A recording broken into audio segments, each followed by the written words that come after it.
Pemirsa, ribuan pengemudi ojek online di Surabaya, Jawa Timur berunjuk rasa. Mereka menuntut kenaikan tarif dasar dan beban iuran koperasi yang dinilai merugikan pengemudi.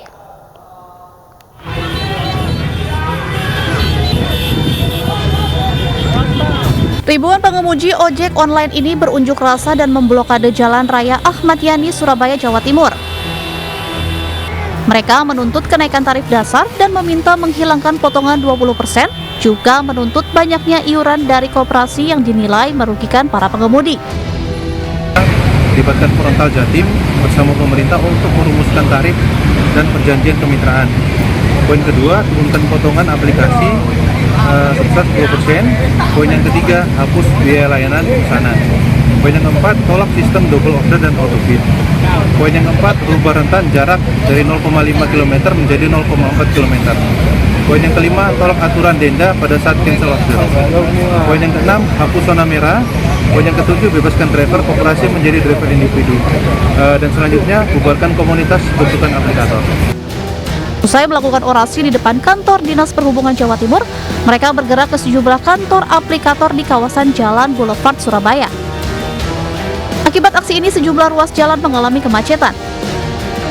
Dari Surabaya, Jawa Timur, Rahmat Ilyasan, iNews melaporkan. Pengosongan paksa rumah yang merupakan aset warisan di kawasan Menteng, Jakarta oleh tim jurusita Pengadilan Negeri Jakarta Pusat diwarnai pengadangan oleh penghuni rumah.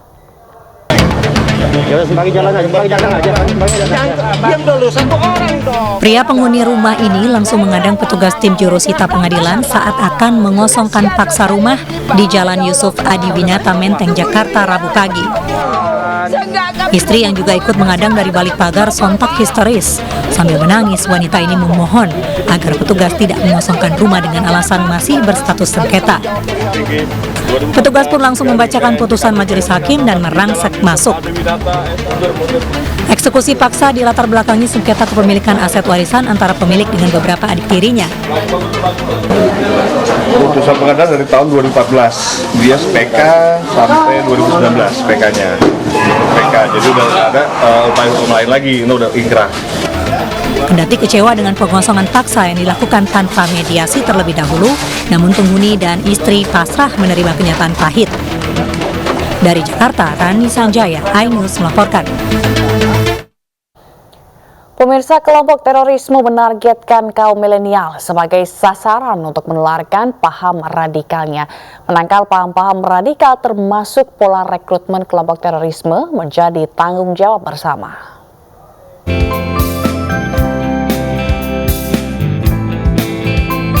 Ketua Bidang Hankam dan Cyber DPP Partai Persatuan Indonesia atau Perindo, Susaning Tias Kortopati, mengingatkan anak muda untuk waspada serta tidak mudah percaya pada paham-paham radikal. Dalam podcast Aksi Nyata Partai Perindo bertajuk meningkatkan patriotisme generasi muda dan lintas generasi untuk menjaga kedaulatan NKRI, Susaning Tias menyatakan pentingnya untuk menjaga keutuhan NKRI dengan pembangunan karakter bangsa. Meski pembangunan fisik negara tentu juga penting, untuk itulah maka Perindo akan menjadi pusat karakter building. Kita itu sebagai partai harus menjadi agent of change, gitu. Oke. Kalau bisa jadi central agent of change Perindo ini untuk menjaga keutuhan NKRI. Oke. Ya, karena juga kita harus mengingat the founding father Bung Karno. Itu kan dulu mengedepankan nation character building. Yes. Penanggulangan terorisme tidak bisa hanya dibebankan kepada aparat keamanan, termasuk juga di dalamnya TNI dan BIN. Semua harus mengambil peran, termasuk dari kelompok masyarakat. Tim Liputan iNews melaporkan. Dalam upaya menekan harga tiket sesuai instruksi Presiden, Menteri BUMN Erick Thohir akan menambah 10 armada pesawatnya pada maskapai plat merah. Sebelumnya, Presiden Joko Widodo menyatakan terbatasnya rute penerbangan menjadi salah satu penyebab harga tiket mahal.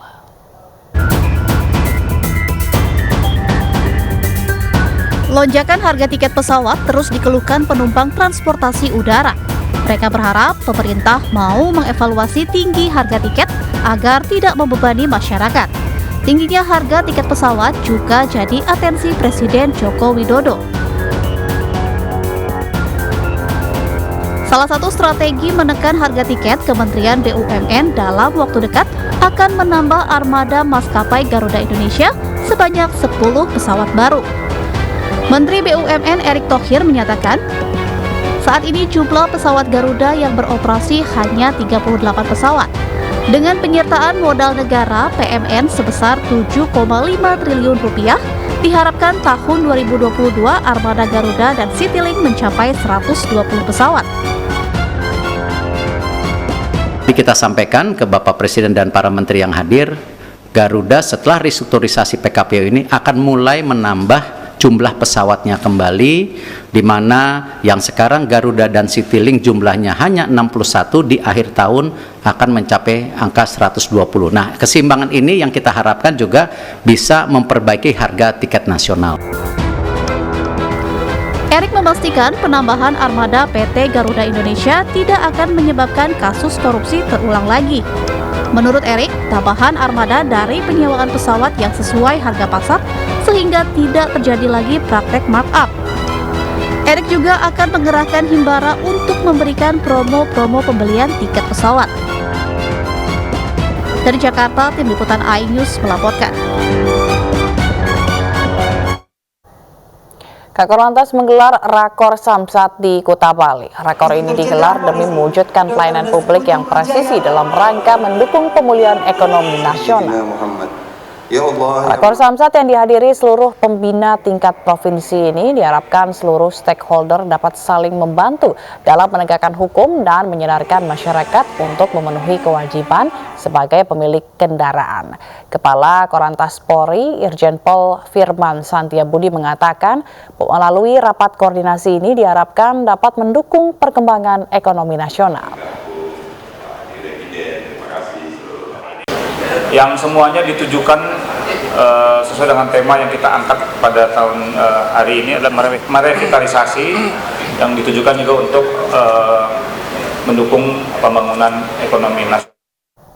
Pemirsa, MNC Land dan MNC Peduli menggelar pemeriksaan dan edukasi mata gratis bersama Esilor pada anak-anak SD Negeri Caringin 3 Bogor, Jawa Barat. Kegiatan ini dilakukan dalam rangka memperingati Hari Kemerdekaan Republik Indonesia ke-77. Mata adalah jendela dunia. Itulah sebabnya kesehatan mata penting untuk kita, termasuk anak-anak usia sekolah. Kelainan atau gangguan penglihatan dapat menurunkan produktivitas dan bukannya tidak mungkin dapat berpengaruh, khususnya pada masa depan seorang anak. Tentu saja hal ini dapat dicegah dengan deteksi dini kelainan mata, seperti yang dilakukan untuk anak-anak SD Negeri Caringin 3 Bogor, Jawa Barat. MNC Peduli bersama MNC Land TBK dan Esilor menggelar pemeriksaan mata gratis bagi anak-anak SD Negeri Caringin 3 Bogor, Jawa Barat.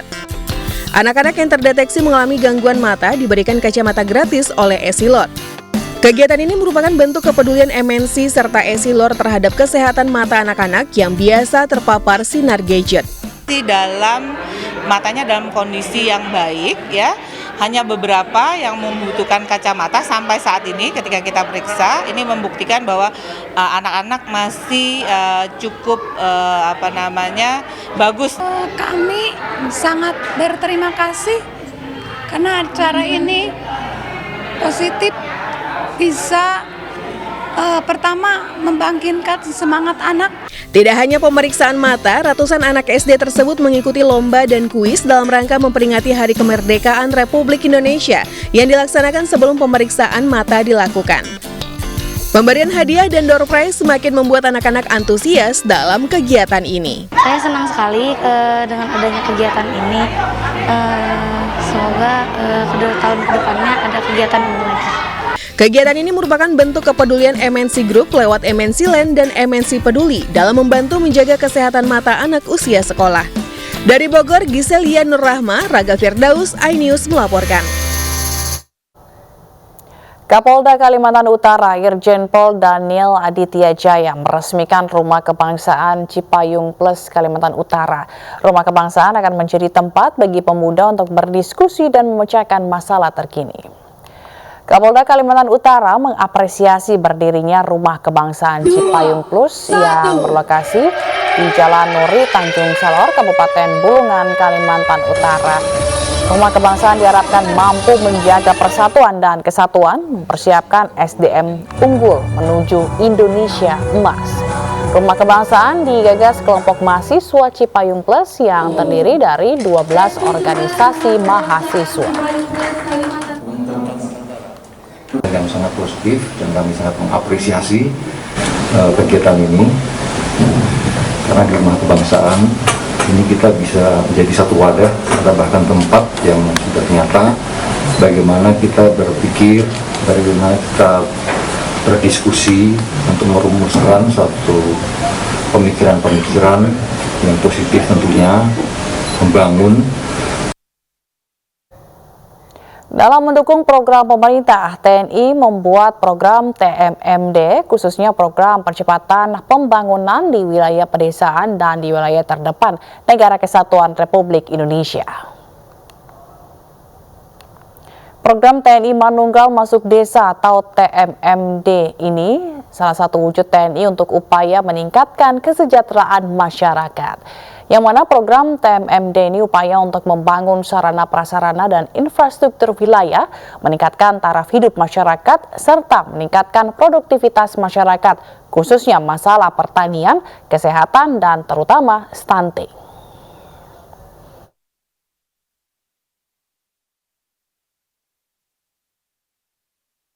Ketua Umum Partai Perindo Haritanu Sudibyo bertemu dengan Presiden Partai Keadilan Sejahtera atau PKS Ahmad Saiku beserta jajaran untuk silaturahmi politik dan melakukan dialog kebangsaan.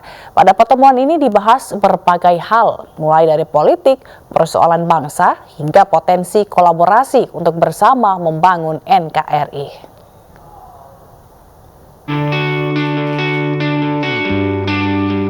Pertemuan Ketua Umum Partai Perindo Haritanu Sudibyo dan Presiden PKS Ahmad Saiku menjadi ajang silaturahmi sekaligus membangun kolaborasi antara dua partai politik.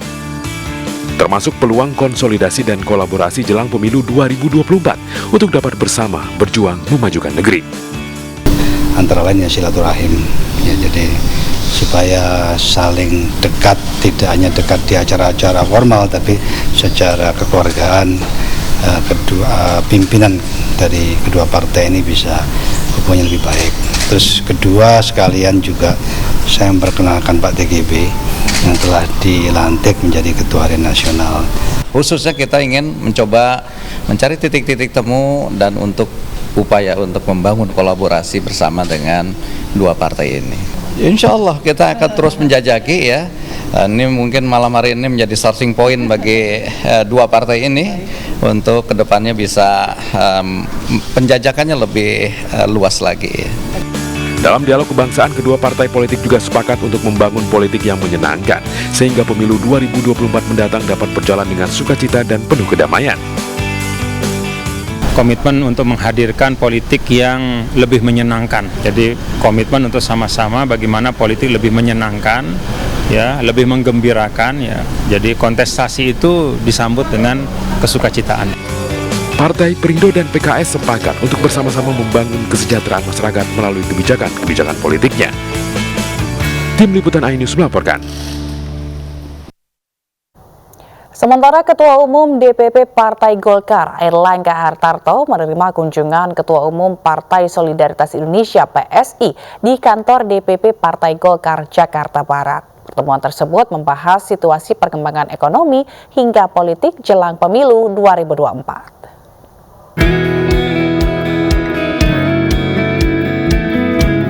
Ketua Umum Partai Golkar Airlangga Hartarto menyambut kedatangan Ketua Umum Partai Solidaritas Indonesia Giring Ganesha beserta rombongan di kantor DPP Partai Golkar Jakarta Barat. Pertemuan silaturahmi politik tersebut dilangsungkan secara tertutup. Keduanya membahas situasi perkembangan ekonomi hingga politik jelang pemilu 2024 mendatang. Dalam pembicaraan tadi dibahas banyak hal, terutama terkait dengan situasi perkembangan perekonomian, sosial politik hari ini. Yang kedua, pertemuan ini adalah pertemuan awal dari kedua partai dalam mengantisipasi menuju pemilu 2024. bahwa memang kesamaan yang paling penting dari Partai Golkar dan juga Partai Solidaritas Indonesia adalah kita akan melanjutkan perjuangan dari Bapak Presiden kita, Bapak Joko Widodo. Airlangga juga menegaskan Partai Golkar sebagai koalisi Indonesia Bersatu terbuka untuk partai lain yang ingin bergabung dalam koalisi untuk pemilu 2024 mendatang. Dari Jakarta, Ayu Pratiwi, Yudi Richard, iNews melaporkan. Untuk menambah nilai ekonomi masyarakat, kelompok Papua Muda Inspiratif memanfaatkan lahan adat untuk menanam jagung. Selain itu, kelompok binaan BIN ini juga menebar 3.600 benih ikan di Danau Sentani.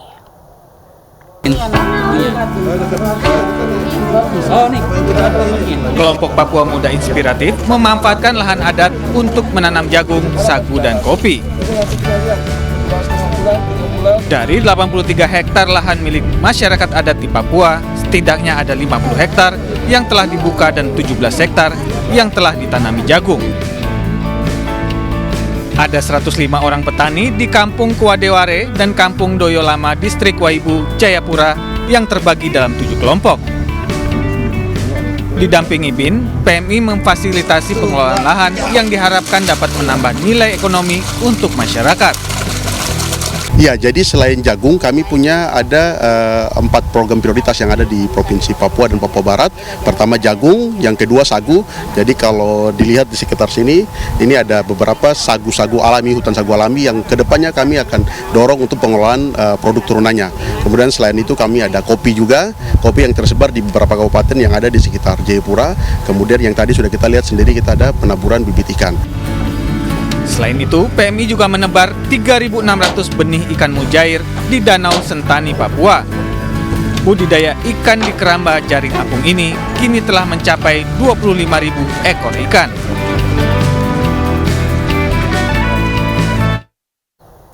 Sekretariat Wakil Presiden Republik Indonesia bersama kementerian dan lembaga menggelar rapat koordinasi bersama Persekutuan Gereja-Gereja di Papua dan Papua Barat. Pertemuan ini membahas percepatan pembangunan di tanah Papua. Rapat yang digelar di Aula Gedung Keuangan Negara di Kota Jayapura ini menindaklanjuti arahan Wakil Presiden Republik Indonesia Ma'ruf Amin untuk melibatkan gereja-gereja Papua dalam upaya mengakselerasi percepatan pembangunan Papua dan Papua Barat. Pemerintah dalam hal ini serius dalam upaya mempercepat pembangunan kesejahteraan di Provinsi Papua dan Papua Barat. Ada 5 klaster dengan 30 rekomendasi yang diberikan pihak gereja yang nantinya akan dipilih dan dijadikan program kerja.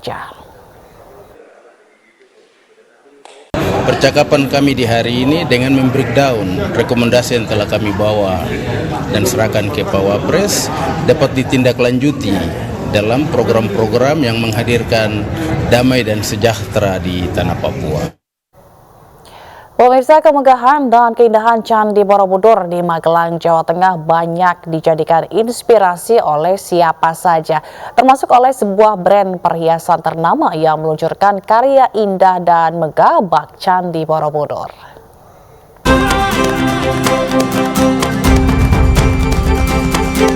Satu persatu berbagai perhiasan mulai dari kalung, gelang, dan anting dipamerkan oleh model di Taman Lumbini Candi Borobudur. Tidak hanya itu, latar belakang Candi Borobudur menjadikan peluncuran koleksi terbaru Amero Jewelry ini menjadi sempurna. Menurut Peter Agus Wijaya, CEO Amero Jewelry, Candi Borobudur menyimpan banyak cerita kehidupan dan seni yang tinggi. Hal inilah yang menginspirasi Amero Jewelry untuk membuat karya perhiasan. Bahkan sebuah perhiasan yang ada value-nya. Value-nya itu bukan hanya kita ngomongin value, bukan emas ditimbang ada harganya gitu ya. Tapi perhiasan emas ini ada soul-nya, ada nyawanya. Bagaimana sih? Nah, dari situ kita mulai mengulik nih, bahwa apa yang disampaikan dari Borobudur itu ternyata bukan hanya batu, tapi ajaran. Nah, dari situ muncullah apa nih kita saya bahwa Amero Jewelry ingin membawa kebudayaan Indonesia ke dalam bentuk perhiasan sehingga dikenal di seluruh dunia. Yang dipadukan dengan jewelry kami, sehingga kami akan mengeluarkan beberapa koleksi yang bernafas kebudayaan Indonesia, sehingga kesenian dan kebudayaan Indonesia ini bisa semakin diminati dan juga semakin dicintai di dalam negeri dan juga sampai ke luar negeri. Selain peluncuran Lavani, Amero Jewelry juga mementaskan seni musik dan tari kolosal yang berlatar belakang kemegahan Candi Borobudur. Dari Magelang, Jawa Tengah, Puji Hartono, iNews melaporkan.